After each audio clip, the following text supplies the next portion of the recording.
Aloha e malama pono. We have our new student Sandy, and Sandy has a question. Sandy? My question is, what do you do when someone invades your personal space, like place their hand on your knee in a confined space like a bus? Okay, so we're like on a bus or a boat or an airplane or something, and I'm Sandy, and someone sitting next to me puts their hand on my knee.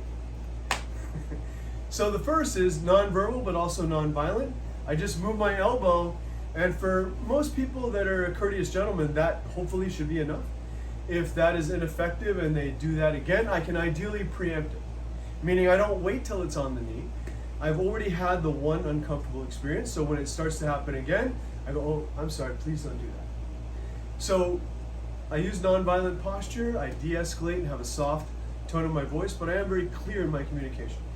Now, if I think this is still a problem and I do have access to some sort of bag or newspaper or something, then we can take something and actually obstruct the target. So now it becomes more difficult for him to put his hand on the knee. Now, obviously, if it's possible, the other thing we can do is we can move, or we can alert someone that works in that line of work, meaning the flight attendant or someone else in authority on the mode of transportation. But let's say we can't do that. If I can't get too far away, remember, in most situations, we ideally want to be too far away for something to happen, or we want to be in complete control by being too close. So now he puts his hand on the knee again, and this time I know that talking my way out of it and being gentle is ineffective. So I'm going to use a joint lock. So we're specifically going to use a small joint manipulation for the fingers, putting them in hyperextension. So I have more leverage if I use 2 instead of 1, and I go for the middle. The tendons are shorter there and it's more painful. So I'm going to isolate the fingers, put them into hyperextension, and in an ideal world, I'll fold that so that now one hand is free and I can keep him away from me. All right? Okay? And then I say to the person behind me, can you please get some help? I have this unruly passenger. Okay? Now, the other thing that could happen is that his hand won't be all the way out, right?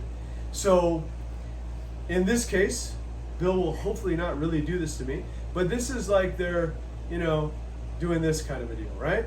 So, yeah, it's bad, isn't it? It's bad. So Bill's not really gonna do it, but he puts his hand there to do that inward caress, right?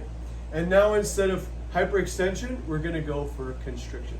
So we're going to take the tip of the finger and place it into the second knuckle and add torque. So I'm holding this like a key, and I'm turning this in the same direction that I have control. So in this case, this is outward rotation, right?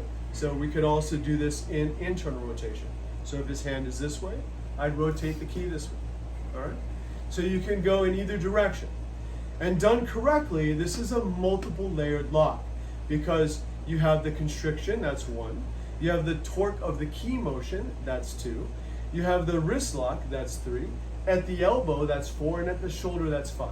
This is also true if we have this in the other direction as well.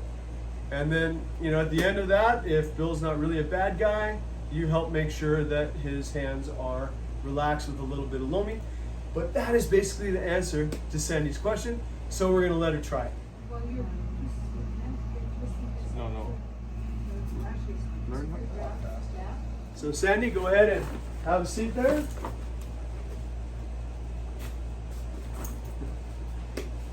All right, so Bill starts to move his arm. Yeah. Okay. Now he does it again, and you catch it before it touches your knee. Push it away. And you tell him, no, thank you, da, da, da. Okay? Now you're going to preempt him with the bag. All right, good. Okay, now if none of that worked and you didn't have the bag, now he actually puts his hand down there, and you're going to hyperextend the fingers, bringing them upward. Yes, torque it to me, and then you can reach behind, secure the fingers, and lock him up. Very good. Now he's going to simulate the internal constriction. So now you're going to compress instead of hyperextend. So you're going to turn the finger in upon itself. Good. Okay? So there you have it, her first time trying it. With a little practice, she'll be an expert at this. Aloha.